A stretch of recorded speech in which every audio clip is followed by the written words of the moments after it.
As you reflect on your origin stories, I know there are things you were thinking in terms of being raised by your grandmother for the first years of your life in a racially segregated small town in Arkansas, growing up in Detroit in the 80s, also attending University of Michigan on the heels of the last Black Action movement. So that Arkansas thing and being raised by my grandmother, it's pivotal into really understanding who I am. My mother had me when she was 18. She was pregnant with me while she was a senior in high school. She was the oldest daughter out of 8 children. So there was a lot of shame that came with her having a baby out of wedlock and things that she needed to do for herself. And so for the first years of my life, my grandmother raised me here. And to know the woman that I am today, it goes right back to that and spending that time with my grandmother, being reared by her. My grandmother was one of those other mothers, right, in this small town in Arkansas who people looked up to for all kinds of things. And so we literally lived on the other side of the tracks. You read about that and stuff, but that was our existence, was all the Black folks was on the other side of the tracks and the white town was on the opposite side. And she was revered and respected. And I saw that and witnessed that not only for 5 years of my life, because every summer when we moved to Detroit in 79, every summer we would go back to Arkansas for the whole summer. So this was a constant in my life and things were just reinforced. And as I grew and learned, I saw things in different ways. And so I noticed early on going to the white side of town, going to the Walmart there, and the way in which when we would bump into white folks and my grandmother knew, there was this kind of like shirking, a little bit of the light dimming, like her standing to the side and Oh, these okay. these You notice the as movements in her. yes, I know she was moving different in this space. Not the way that she would move when we were with the Black community in the town, right? She was this woman that everybody held in high regard and esteem. And then it seemed when we would go over into these white spaces that changed, something diminished. And it just struck me, especially one time I remember, and this young white girl called her by her first name. And she didn't preface it with Miss. Right? She just said my regular name. And I knew even with the Black folks, even folks who seemed to be close in my grandmother's age would always say Miss Geraldine. Mhm. Nobody just said Geraldine. And so that was just something that left a mark on me. But as I got older and coming back in the summers, and I've learned more in school, I'm understanding, I have this history, and I'm able to see what the race relations were and how she was navigating. But that left a really indelible mark on me. I'll never forget that. And what I felt, the kind of anger, resentment that I felt when this young little white girl called her Geraldine. So those were lessons that I kept with me and began something right here. What is this about? Mhm. So that's important. And it is something to have gone back down south all the time. I think about just things living on the land, living off the land that I learned that my peers who maybe had grown up in the North all the time didn't have access to gave me a different respect for the natural world than Yes. I think I would have had I not had that experience of going back down south every summer. So there are things that I feel like, oh shoot, if it's another blackout or if something goes wrong and we can't get the water, there are things that I'm like, I know how to do. I can fend for myself and help my family fend for themselves based upon the things that I saw my grandfather do and what I experienced at that time. So those are just really important things about who I am today and the way that I move through the world and the respect that I have for different things based off of that.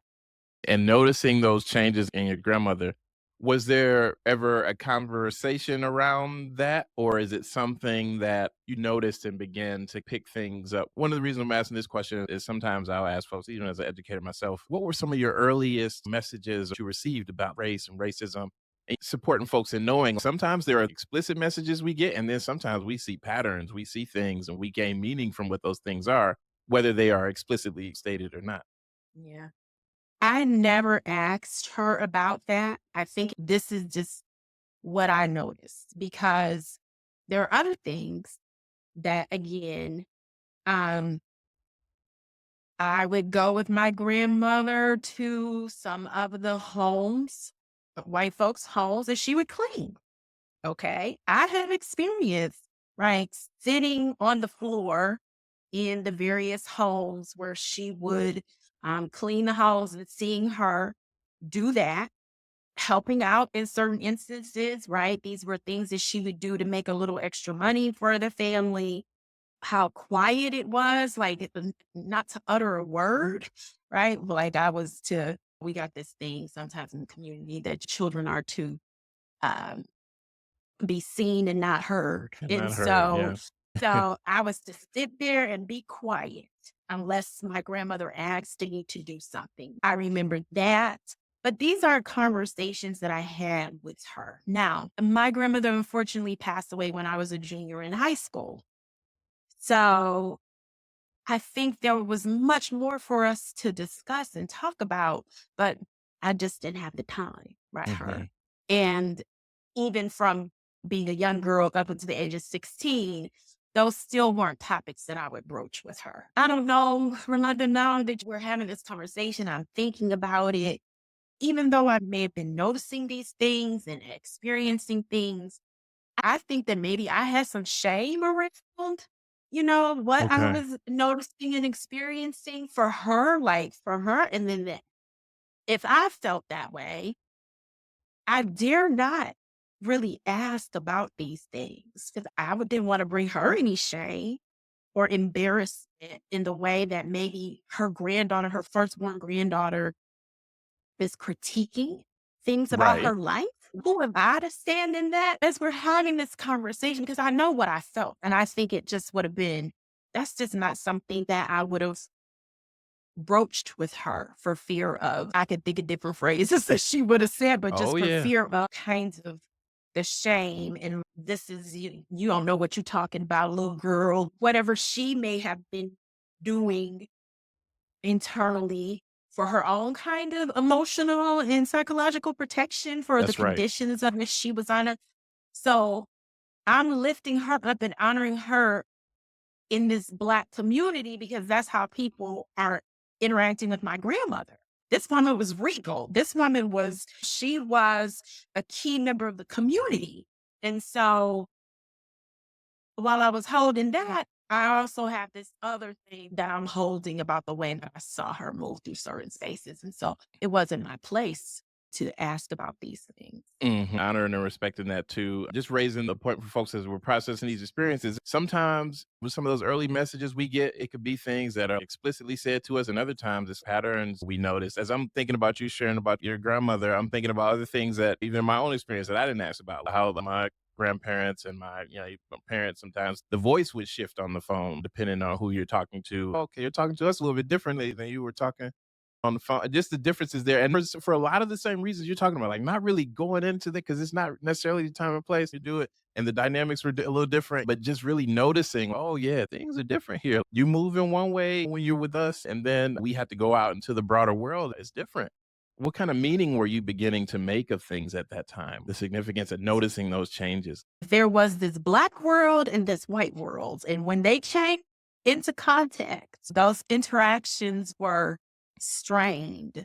There was a lot of symbolism in movement, in physicality, in, again, whether you're putting a honorific before someone's name.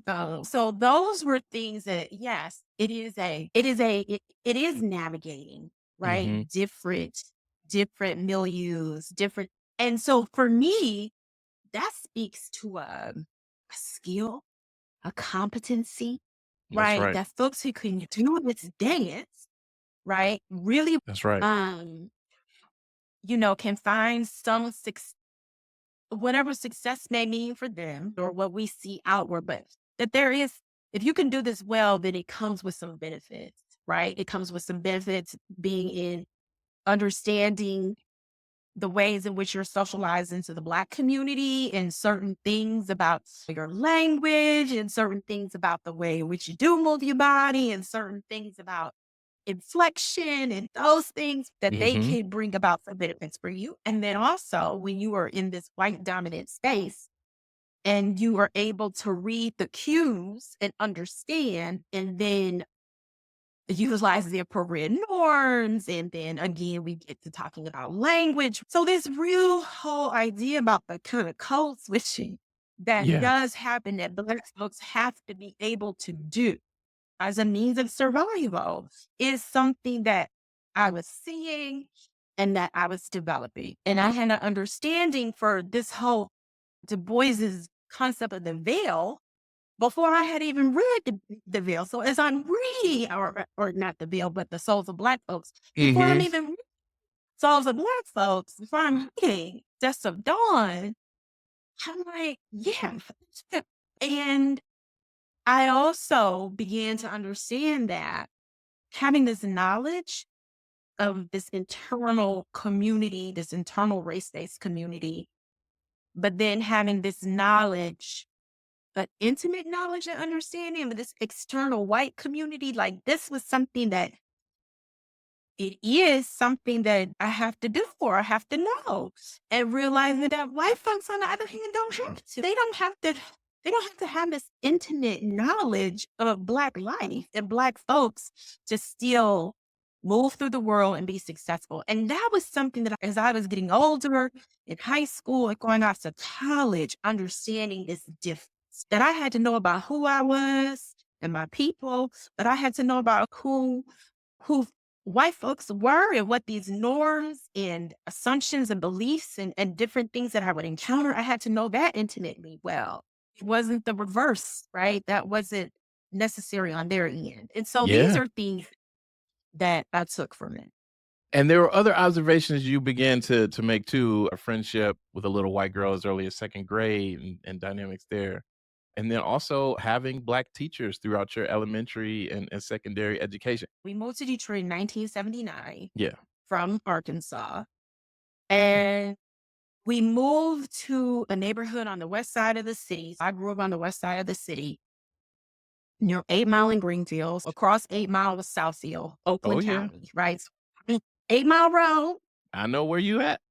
the physical delineation of 8 Mile Road, but also the mental and psychological delineation that 8 Mile Road has for African American folks in Detroit. So my neighborhood was still in 79, 80, up until about 85, I would say was still integrated. Like we had white folks on the block and Black folks on the block as well, right? And probably after 80, the demographics began to shift to become more um, African American, and the white neighbors were moving out. There was a little girl that I met. Um, I do believe it was 2nd grade that we met. I don't think that I had met her in 1st grade. I don't think Okay. she was in the neighborhood in 1st grade, but there was this part which this is so um I was like, oh, I should share this, but I'm gonna share this now. So it was a park. I lived on the block, then it was the neighborhood park, and then her house was next door to the park. Now this park became named for Viola Liuzzo, who was this Italian white woman who supported civil rights efforts in the South. And she was murdered. I remember when they changed the name of this park to honor this white woman who uh, had her life taken away from her, given the work that she did. And so it's just so interesting. That's what the park became named. But the little girl, I met her in 2nd grade. We found out that we lived just a block away from each other, pretty much, and would want to walk to school together. So one day, I went to her house. It's gotta get weird. It's time for me to go to Beth's house so we can walk to school together. And her brother answered the door, older brother. And I'm ready to open the storm door, the screen door to go on in because they had this little porch that wasn't covered. But then when you open the screen door, there was another vestibule. There was a little porch that was covered. Okay, And I okay. would open the door to come in, and he stopped me and said, "No, you gotta wait outside. You can't come in." And that was like, wow, because I would always go in and wait in the little vestibule for Beth to come on down. And that felt really weird, right? Really weird. And I didn't say anything to Beth about it. I had this feeling, and we just trotted on down the sidewalk and went to school, walked to our elementary school. And then I don't know. I think second, third grade. I don't think best. I think by the end, maybe of second grade or maybe third grade, because we weren't in the same third grade class all together. I think her family ultimately, after a year, moved out the house. And so don't know where she was. Would be able To to this tell you day where now. she was to this Yeah. day. Yeah. But Mm. it's like, "Ugh, something is not right here. This isn't right." When Beth has come to my house, we didn't have the little covered porch. You come off the porch and you go right into just the little hallway in my house. And she would come in and be in the hallway and wait for me and everything. And my parents were always my mom or dad. "Oh, hi, Beth." I never got that from her family. As I think back on things, even being in the vestibule, sometimes I don't know if her mother would just peer around the corner from the kitchen, but nobody would ever speak. So those are things, Orlando, that just you get. That's the the first time that I personally felt that feeling of, ugh, something isn't right here. Even with my grandmother seeing things, but it was like vicarious. It wasn't directed at me when I see. This is the first time that this thing was directed at me, right? Mhm. And just left a really bad feeling. Yeah. In addition to that or contrasting that, having Black teachers throughout those early years in your early and secondary education in Detroit as well. What are some connections and you might be able to draw between those experiences? I think um I was so fortunate and didn't even realize how fortunate I was at the time. From my kindergarten teacher, Miss Zarif, who was a Black woman, all the way throughout high school, I was fortunate enough to have Black teachers who saw in me potential and brilliance, right? And saw in all of us brilliance, right? And I wasn't special, right? It wasn't like I was. It was just building up these Black children, right? Yes. Who was in this elementary school and middle school and ultimately my high school, which were predominantly Black, which had a lot of white teachers that we had as well. But it was a, it was just a great thing. I loved, I loved to read. So my third grade teacher, Miss Jones, Angela Jones, I'll never forget her.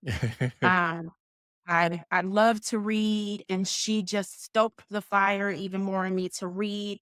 She would praise me in my reading and the work that I would do in my English language arts class. And I would go home and I would look up words in the dictionary because I wanted to come back to school and impress her. I wanted to Yeah. hear some, and so I grew an appetite for that.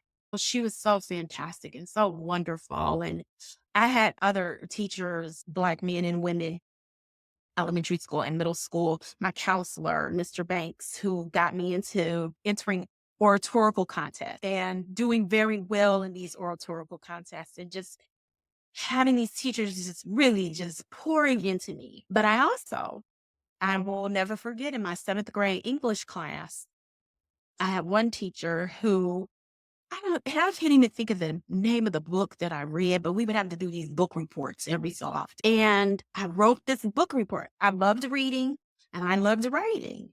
I remember when I turned in my first book report and she was like, "Did you write this yourself?" And Oh, I was like, okay. "Yes, yes, I wrote this myself."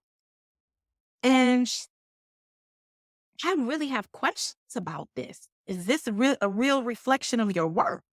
Yes, this is a real reflection of my work. Now, we're talking about this is before the internet, before any so it's Yep, like, how would I have cheated? At the time, I wasn't thinking this, but as I sit back and reflect, it's like, how could I have cheated on this? Or maybe she thought an older sibling or something, but I'm the oldest in my family.